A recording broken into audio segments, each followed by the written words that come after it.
So here's a bit of video footage of the end of the 3-player game that we've done today.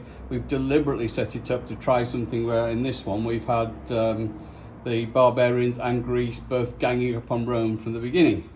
So it's been a pretty interesting battle to try and cope. I played Rome, so a little bit of designer benefit to Rome possibly there. But I'll just walk you around the map. So this is the Greek territory here, the Greek home territory.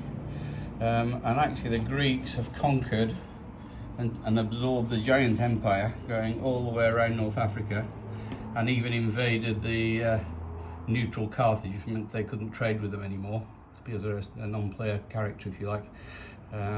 So went all the way to Thapsus, not very far from Carthage.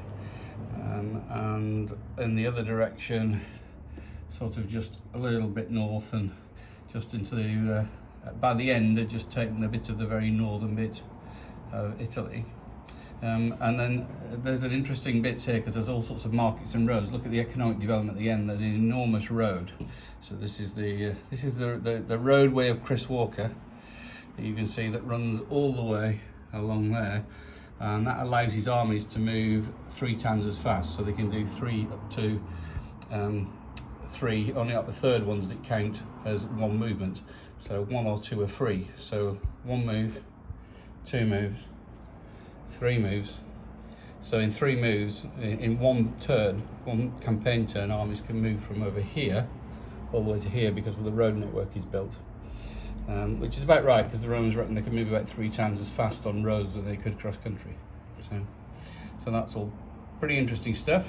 The Barbarians, if we look at their situation, they sprawled out this way and went all the way across to Sarmatia.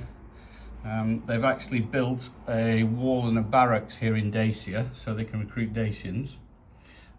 So that's something that they've done on this side of the map. And if I go over to the other side of the map, bear with me a second, they've expanded out into Spain, and they've also built a barracks here in Iberia, which allows them to hire Iberian mercenaries. But then if we look at Rome, me playing as Rome, I was a bit constricted because they were ganging up with all sorts of things, but I've built a really strong internal economy. So there are 4 markets. These are markets with road systems between them, which means all of those markets are generating me extra gold every turn because they're interacting well. And 3 of them are at ports, so they add to any trade I managed to do. And I traded quite a bit with Carthage. As a non-playing party, Carthage will trade with anyone and ally with anyone who offers it, unless anyone attacks them, in which case they become an enemy. So I offered an alliance with Carthage, and I've traded quite a lot with Carthage in the background. And that's funded a fair bit of development of very good Roman armies.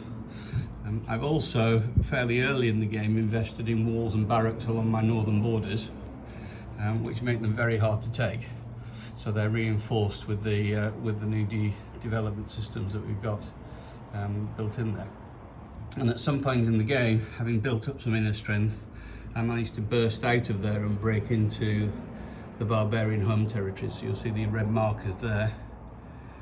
So I've taken about half of the homelands of the barbarians at one point, and they've kicked me out of some of them, but that's actually led to me being in a very strong position in victory points, and as an end result I actually managed to win as Rome, despite them ganging up on me from the off. So that just shows that even in what looks like a tricky situation, so that's a really tricky, 2 against 1 all the time, non-stop, bombarding me with everything, still managed to come out on top. And it was pretty hard for them to keep the alliance as well, because at some point it would have been an interesting twist to get one of them to turn against the other, which in this game I couldn't do because we deliberately agreed they were going to gang up on me for the entire game. It's been a fantastic game, really interesting, lots of stuff going on. In terms of developments, the Greeks completed pretty much all of theirs. And the Barbarians, if you see them over there, completed the whole lot of theirs, and I did about half of the Roman ones. By the end, the amount of money coming in was amazing. The Greeks managed something like 40 gold in the last turn, I think the Romans, we were about 28 or something, and the Barbarians were about 25. So it was, the economies were really kicking in, having had all the developments going on and the trade starting to kick in. So it was pretty dramatic. So Greece at the end has got the largest empire, but Rome pretty much has knocked out the barbarians, and taking out other people's home territories is the hardest thing, but gives you more victory points. So that allowed me to win the game. And the lesson for the barbarians is that they spread themselves too thin and didn't defend their homelands enough, and not doing that allowed me to break out in that direction in the end. Had a very interesting situation over here, because there was a Gallic army down here, and I sailed a Roman army across here and took these two spaces there. I only lost them in the last turn after some massive battles, and that cut that Gallic army off from its homelands, which means it couldn't recruit any more cards.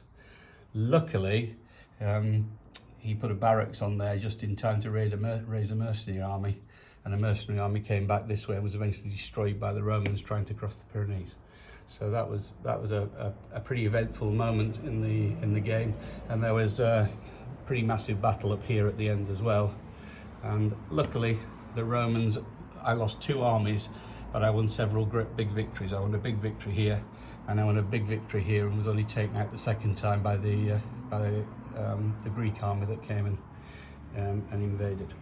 So overall, an amazing game. It's looking really balanced. I've got 1 or 2 little tweaks I'm going to do after this week's testing. They're all pretty minor. All parts of the game are kicking really well. And I'll announce the changes on an update next week, but they're not major. So the main game is looking locked down, which is very, very good news and keeps us running nicely. Thank you.